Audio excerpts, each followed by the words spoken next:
যে তিনি নিয়ামুল কোরআন নামক একটি বইয়ের মধ্যে পেয়েছেন যে সেখানে ইয়া আল্লাহ 41 দিন প্রতিদিন 365 বার পড়লে আশা পূরণ হয়। আর পাশাপাশি তার শাশুড়ি বলেছেন যে এটা একটি জালালি খতম, এটা পড়লে শরীরের ক্ষতি হতে পারে। আসলে বিষয়টা কি? হ্যাঁ, পর্যায়ক্রমে প্রথম কথা বোন, নিয়ামুল কোরআন বইটা কেউ পড়বেন না, এটা অত্যন্ত আপত্তিকর। অনেক জাদু আছে। নিয়ামুল কোরআন নামে যে বই বাজারে প্রচলিত রয়েছে, এটা আমি বলছি এই বাংলাদেশেরই খুব প্রসিদ্ধ ব্যক্তিত্ব ছিলেন ফুরফুরার পীর আবু বকর সিদ্দিকী।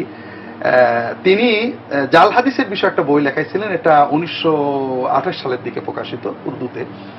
সমাজে প্রচলিত জাল হাদিসগুলোর ব্যাপারে ব্যাপক আলোচনা করার পরে তিনি লিখেছেন এই সব বই পড়বেন না, তার ভিতরে নিয়ামুল কোরআন, নাফেউল খালায়েক, এইগুলো সম্পূর্ণ জাল হাদিস, জাদু টোনা ইত্যাদি কেন্দ্রিক। মাকসুদুল মুমিনিন একটি বই আছে, জি, এটা অবশ্য ওই কিতাবে নেই। মাকসুদুল মুমিনিন বইটাও অনেকটা এরকম। এ ব্যাপারে আমি আরেকটু কঠিন কথাই বলতে চাচ্ছি যে এই মাকসুদুল মুমিনিন, নিয়ামুল কোরআন, নাফেউল খালায়েক সমাজে প্রচলনের জন্য আমাদের সমাজের ভালো আলেমরা 60% যায়। দুর্ভাগ্যজনকভাবে বাংলার ওলামায়ে কেরাম বাংলাদেশে ইসলাম আসার পরে এই 1000 বছর পর্যন্ত মাতৃভাষায় দিন চর্চা করেননি। আমাদের দেশের আলেমরা মাকসুদুল মুমিনিন যখন লেখা হয় তখন এই দেশে অনেক হক্কানি বড় বড় আলেম ছিলেন, তারা উর্দুতে দিন চর্চা করেছেন, ফার্সিতে দিন চর্চা করেছেন, উর্দুতে বই লিখেছেন।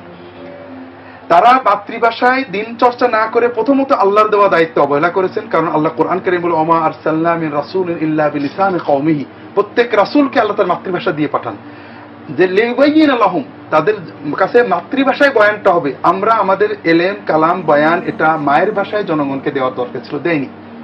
ওই সময়ে মাকসুদুল মুমিনিনের মতো গ্রন্থগুলো যারা লিখেছেন তারা সাধুবাদ পাবেন, অন্তত তারা দিনের জন্য কিছু কথা মুসলমানকে দিয়েছেন। তবে তাদের জ্ঞানের পরিধি কম ছিল, তারা যা পেয়েছেন তাই দিয়ে গেছেন। এই জন্য আমরা লেখকদের জন্য দোয়া করি যে আল্লাহ তাআলা তাদের ভুল ত্রুটি মাফ করে তাদের নেক আমলগুলো কবুল করেন। তবে বইগুলো অনেক ভুল ভ্রান্তি রয়েছে, অনেক অগণিত।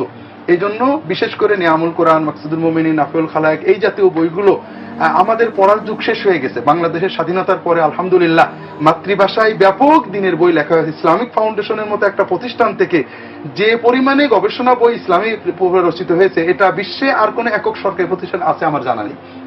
এই জন্য আপনারা ভালো লেখকদের গবেষণামূলক বই পড়েন, সহিহ হাদিস ভিত্তিক বই পড়েন। আপনি যে আমলটার কথা বলেছেন এটা অত্যন্ত পুরোপূর্ণই জাল আমল, অর্থাৎ কোরআন হাদিসে কোথাও এই আমল নেই। এটা আপনি করবেন না। মনের আশা পূরণের জন্য অনেক সহিহ আমল রয়েছে। আমি এই মুহূর্তে একটা বাস্তব কথা বলি।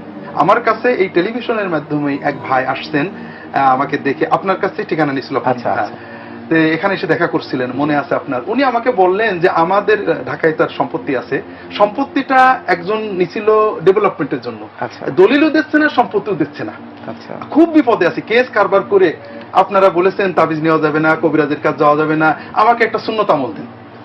এখন সুন্নত আমলের জন্য আমি কয়েকটা সুন্নত আমল দিলাম। আলহামদুলিল্লাহ কয়েকদিন পরে তিনি আসছেন, বোধহয় 2-3 সপ্তাহ পরে, যে হুজুর ও আমার দলিলপত্র সব ফেরত দিয়ে গেছে। মাশাআল্লাহ, মাশাআল্লাহ।